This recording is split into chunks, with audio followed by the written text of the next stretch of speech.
Salam sejahtera Malaysia, denyut nadi suara rakyat bergema di channel ini. Selamat pagi tuan-tuan dan puan-puan. Okey, pagi ni pagi yang indah, hujan rahmat datang lagi.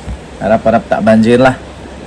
Okey, persoalan pada hari ini yang bocor beberapa dokumen yang baru saja saya terima ialah nama-nama yang bakal menjadi hang jebat.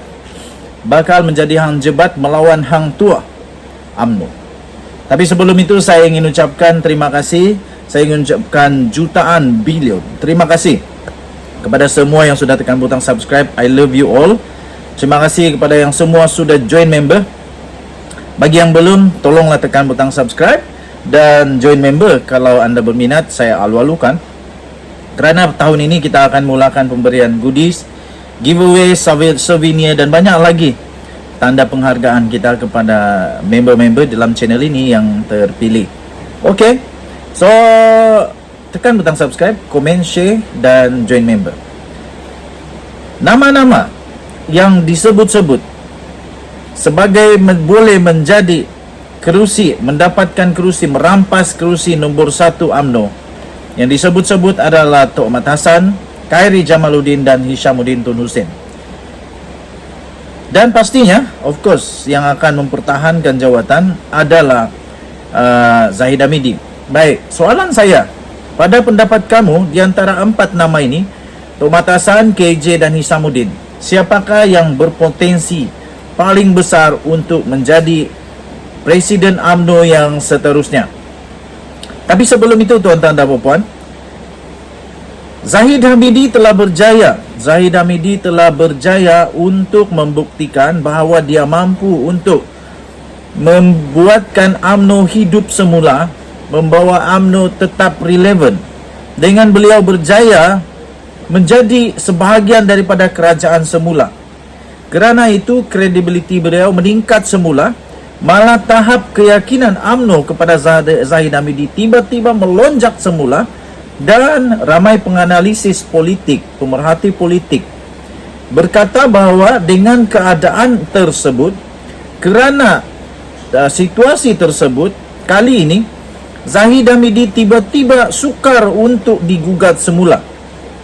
Lain yang jadi sekiranya UMNO menjadi pembangkang. Pasti kalau UMNO jadi pembangkang sekarang ini, dengan kekalahan teruk hanya mendapat 30 kerusi parlimen sahaja, saya fikir UMNO akan terus menolak 100% Zahid Hamidi. Tetapi kerana Zahid Hamidi berjaya membawa UMNO menjadi sebahagian daripada kerajaan semula di Putrajaya, terlebih dari itu pula beberapa orang figura besar di dalam UMNO telah berjaya semula menjadi menteri besar pula tu pangkatnya di dalam kerajaan perpaduan. Terutama sekali Zahid Hamidi sekarang ini, dia bukan menteri biasa, tetapi dia menjadi timbalan Perdana Menteri. Timbalan Perdana Menteri, ada 2 timbalan Perdana Menteri dan salah seorangnya adalah Zahid Hamidi. Ini membuatkan UMNO cukup berkuasa semula di dalam politik Malaysia. Ini membuktikan bahawa UMNO memang tetap relevan semula dalam politik Malaysia. Mahu tidak mahu, ahli-ahli UMNO tidak ada pilihan kecuali kalau mereka mahu supaya kedudukan UMNO tetap kukuh di dalam kerajaan perpaduan. Mereka tidak ada pilihan selain menyokong Zahid Hamidi, kerana dia ada pangkat yang cukup besar di dalam kerajaan. Kerana itu, tuan-tuan dan puan-puan yang dihormati sekalian, banyak penganalisis politik berkata begini, apa yang telah diterbitkan di dalam beberapa media sosial mengatakan bahawa pada ketika politik semasa ini, Zahid Hamidi hampir pasti sukar digugat lagi.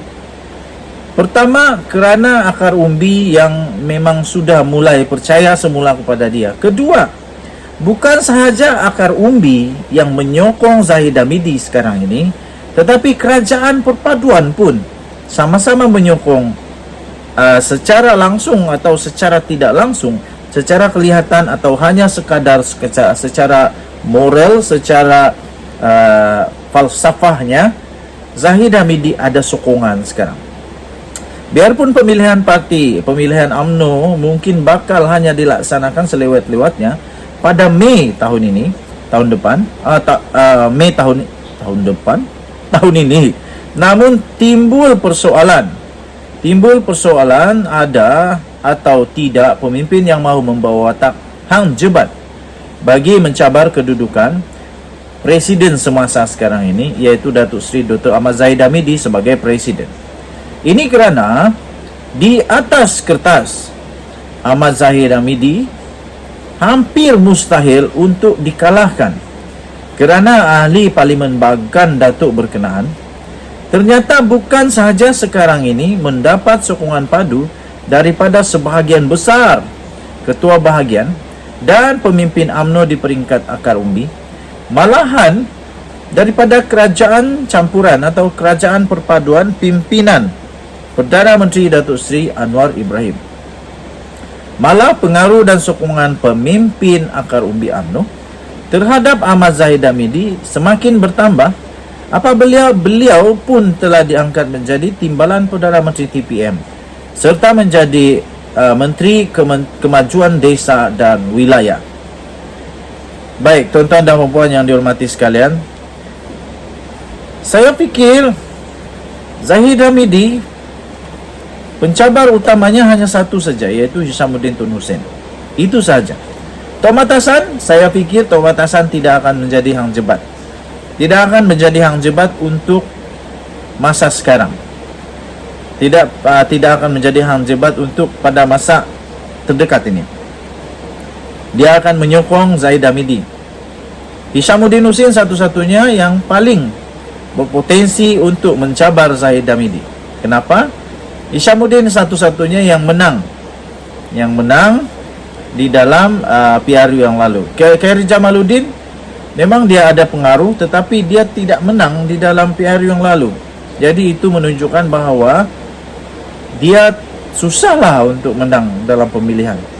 Ahli-ahli UMNO pasti mahu bahawa supaya presiden mereka adalah orang yang dapat bersuara di parlimen. Jadi Khairi Jamaluddin hampir pasti bukan menjadi presiden UMNO untuk tukar Zahid Hamidi. Okey, jadi kita nantikan, kerana sudah ada pembayang juga daripada Hishamuddin Tun Hussein bahawa mungkin pembayang itu menunjukkan mungkin dia boleh bertanding, dia mau bertanding. Dan jumpa lagi denyut nadi suara rakyat bergema di channel ini. Bye bye.